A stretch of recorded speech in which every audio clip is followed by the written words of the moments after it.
Hello everyone, welcome to Learning Twist. तो यह है क्लास 10 सीबीएसई की बुक फुटप्रिंट विदाउट फीट का story the book that saved the earth. इसका जो चैप्टर का एक्सप्लेनेशन है वो चैनल पर जा चुका है, लिंक आपको मिल जाएगा उसका डिस्क्रिप्शन बॉक्स में। तो आज हम उसके क्वेश्चन आंसर कवर करेंगे, ठीक है। तो देखते हैं कि क्वेश्चन आंसर किस तरीके से समझाए जाते हैं, ठीक है। चलिए शुरू करते हैं।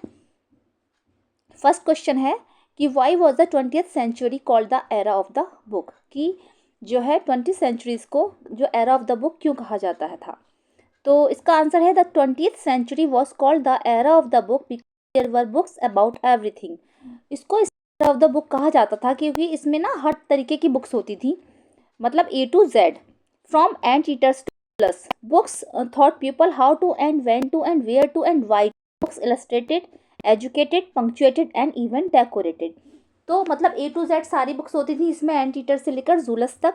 और बुक्स सिखाती थी लोगों को कि कैसे, कहाँ, कब और क्यों ये सब करना है, कैसे रहना है। बुक्स इलस्ट्रेटेड, बुक्स शिक्षित करती थी लोगों को, एजुकेटेड करती थी, पंक्चुएटेड करती थी, बल्कि वो पंक्चुएटेड भी होती थी। पंक्चुएटेड का मतलब है कि उसमें डॉट्स लगे होते थे, एक्सक्लेमेटरी मार्क्स होते हैं जगह जगह, वो लगे होते हैं। पंक्चुएशन मार्क्स आपने पढ़ा होगा ग्रामर में। तो वो पंक्चुएटेड होती थी एंड इवन डेकोरेटेड, और बल्कि वो डेकोरेटेड भी होती थी। तो ठीक है, क्वेश्चन 1 का आंसर यही है, ठीक है। नेक्स्ट क्वेश्चन है who tried to invade the earth in the 21st century. 21st century में अर्थ पर आक्रमण करने की कोशिश कौन कर रहा था। तो Martians tried to invade the earth in the 21st century. 21st century में मार्शियन जो थे वो अर्थ पर आक्रमण करने की कोशिश कर रहे थे। ओके, नेक्स्ट क्वेश्चन है what guesses are made by think tank about the books found on the earth. ठीक है, अर्थ पर जो उसे बुक्स मिली तो थिंक टैंक ने जो है उसमें क्या क्या गैसेस निकाले, क्या क्या उसे लगा कि ये क्या हो सकती हैं, ये क्या हो सकती हैं।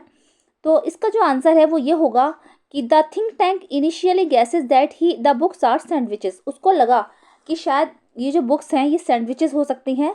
Noodle corrects him and says that he thinks that books are some sort of communication device. उनका नूडल जो था बहुत समझदार था, जो कि थिंक टैंक का हेल्पर था। ठीक है, अगर आप लोग इस लेसन को रीड करिएगा, सॉरी इस प्ले को रीड करिएगा, ये प्ले है ना। तो इस प्ले को रीड करिएगा। तो इसमें यही है कि नूडल जो है उनका सबसे ज़्यादा इंटेलिजेंट था, तो उसने बताया कि सैंडविचेस नहीं है, ये शायद एक कम्युनिकेशन का माध्यम है, कम्युनिकेशन डिवाइसेस हैं। Then he thinks that the books are used for ear communication. फिर उसके बाद उसने सोचा कि शायद ईयर कम्युनिकेशन है, मतलब आँख, वो कानों के काम आती हैं ये। He concludes that they are used for eye communication, और लास्ट में उसको लगा ये शायद आई कम्युनिकेशन का माध्यम है, जैसे कि देखने के काम आती हैं। ठीक है, चलिए नेक्स्ट क्वेश्चन है Noodle avoids offending think tank but at the same time he corrects his mistakes. How does he manage to do that? तो नूडल जो था थिंक टैंक की जो मिस्टेक्स होती थी उनको वो अवॉइड करता था, लेकिन उस समय उसकी मिस्टेक्स जो थी वो सही थी। How does he manage to do that, तो उसने ये सब मैनेज कैसे किया। Noodle avoids offending think tank but at the same time he corrects his mistakes each time he thinks that think tank is wrong.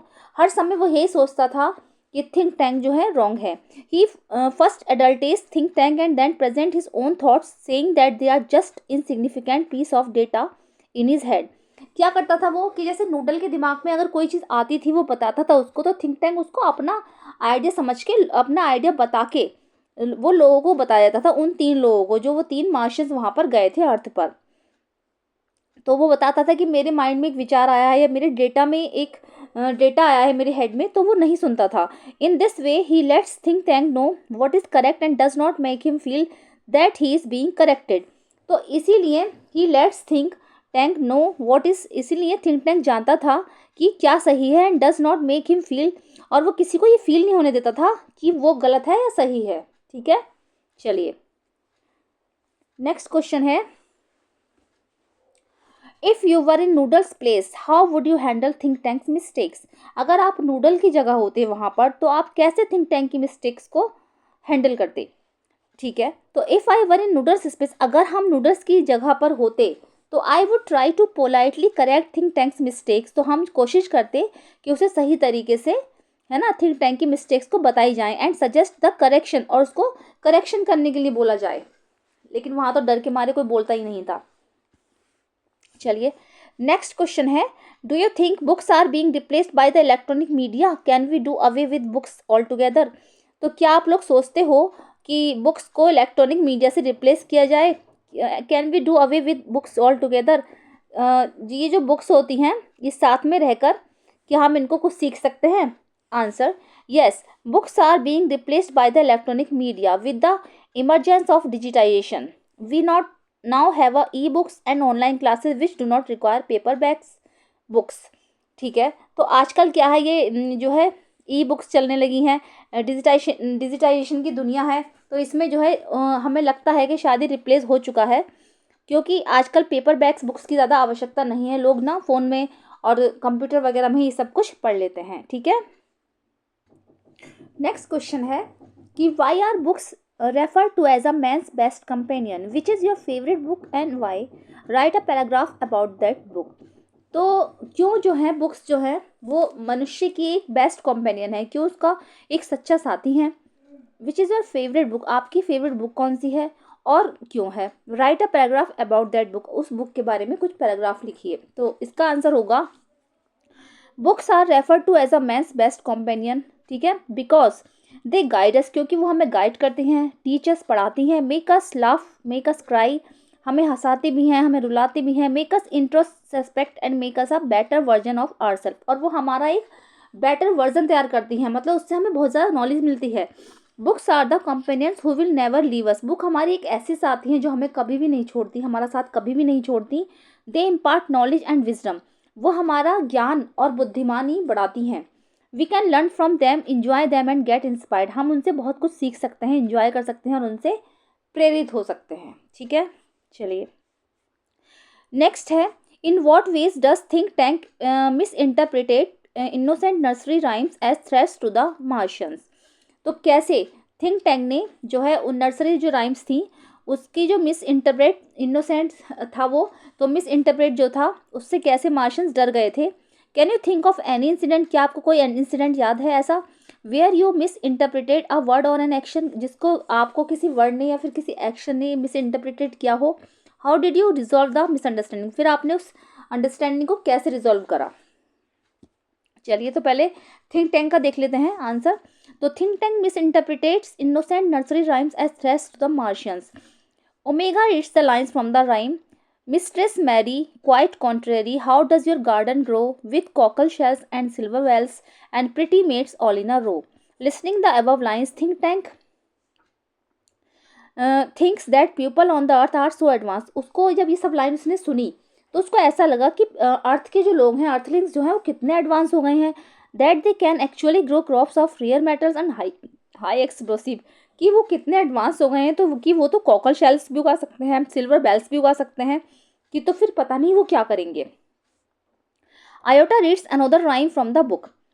Hey diddle diddle the cat and the fiddle, the cow jumped over the moon, the little dog laughed to see such sport and the dish ran away with the spoon. Listening the above lines, अब ये वाली जब line सुनी उसने तो think tank thinks, उसने सोचा, वो सोचता है कि that earthlings have thought their domesticated animals musical culture and space techniques. उसने सोचा कि जो अर्थलिंग्स हैं वो अपने पालतू जानवरों को म्यूजिक और स्पेस टेक्निक्स सिखा रहे हैं, तभी तो जो उनकी गाय है वो मून पर जा रही है, मून पर जंप कर रही है, और डॉगीज जो है उनका वो हंस रहा है, तो कितना सेंस ऑफ ह्यूमर है उसके अंदर.